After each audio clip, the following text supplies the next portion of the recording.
right, good afternoon, everyone. Okay, we'll start with the situation in Gaza.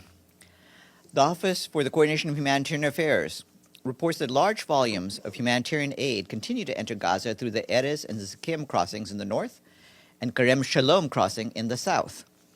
Inside Gaza, OCHA says that aid cargo and humanitarian personnel are moving into areas that were previously hard to reach.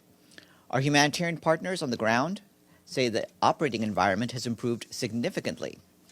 The surge in supplies entering Gaza each day and the return of law and order has allowed aid organizations to scale up the delivery of life-saving assistance and services.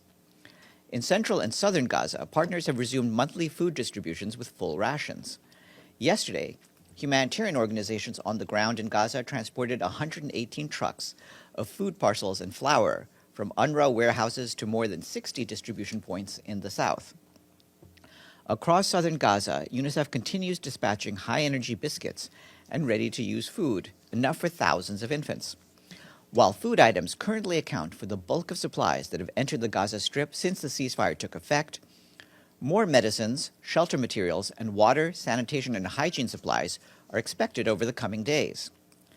Yesterday, partners in southern Gaza distributed medical disposables and trauma management kits to 14 hospitals, as well as sexual and reproductive health kits to 28 health facilities, enough for 58,000 people. Meanwhile, fuel deliveries in central and southern Gaza are keeping functional water wells, desalination plants, and sewage pumps running. And yesterday, our humanitarian partners delivered 7 trucks of fuel to northern Gaza.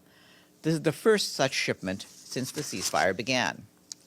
The supplies will help power the backup generators that are sustaining critical humanitarian services provided by UNRWA, the World Food Program, the World Health Organization, and other partners. Also, in Gaza City yesterday, 2 of UNRWA's primary health service points reopened, the Beach Health Center and Daraj Medical Point. Across the Strip, OCHA reports that most Palestinians remain at displacement sites, either because their homes are in ruins or contaminated by explosive ordnance, or because movement back to northern Gaza has not yet been allowed. And turning to the situation in the West Bank, OCHA reports that the Jenin government hospital remains disconnected from water and electricity, and access is extremely difficult due to road damage. The facility is relying on dwindling water reserves from emergency tanks installed just weeks ago through an allocation by the Occupied Palestinian Territory Humanitarian Fund, which is managed by OCHA. Starting this Sunday, the Undersecretary General for Peace Operations, Jean-Pierre Lacroix, will travel to the Middle East. He will visit 2 UN peacekeeping missions and travel to Damascus to meet with caretaker authorities and Israeli authorities in Jerusalem. Mr. Lacroix will first travel to Syria, where he will spend time at the UN Disengagement Observer Force before visiting the headquarters of the UN Truce Supervision Organization in Jerusalem. Mr. Lacroix's priorities are to express his solidarity with and support for UN peacekeepers and to highlight the importance of mine action and removal of explosive remnants of war. Turning to Syria. Today, the Office for the Coordination of Humanitarian Affairs completed a cross-border mission from Turkey to Aleppo City to engage with caretaker authorities on the dire situation in camps, particularly in winter. Last year, more than 12,000 family tents and shelters in camps across Idlib and northern Aleppo were damaged by fires, flooding, wind, and other incidents. And yesterday, OCHA completed a field visit to the western rural areas of Aleppo, where partners are implementing cash for work, peace building, and education activities funded by the Syria Humanitarian Fund. The visit reveals a significant increase in the numbers of returnees to the area, many of whom were previously displaced to northwest Syria. Families are now residing in damaged and looted houses, often lacking basic infrastructures such as doors and windows. Our humanitarian colleagues are also concerned by continued reports of artillery shelling and other incidents affecting the northeast of the country.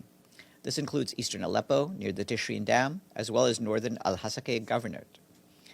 In addition to insecurity, they tell us economic challenges, such as price hikes, continue to persist across the country, disrupting people's livelihoods and humanitarian operations. Cash assistance remains suspended in many parts of Syria, where banking services are not working. Meanwhile, due to high fuel and transportation costs, our partners report that most of their mobile teams remain in urban areas, leaving rural and remote areas deprived of services such as counseling and psychosocial support. OCHA reports that the price of heating fuel has increased by 50 to 80% in certain areas, and mainly in Idlib governorate, where 1.5 million people are living in displacement camps. People living in tents have limited access to heating, making this winter season particularly difficult. This morning, the Assistant Secretary General for the Middle East and Asia Pacific, Khaled Kiari, briefed Security Council members on cooperation between the UN and the League of Arab States.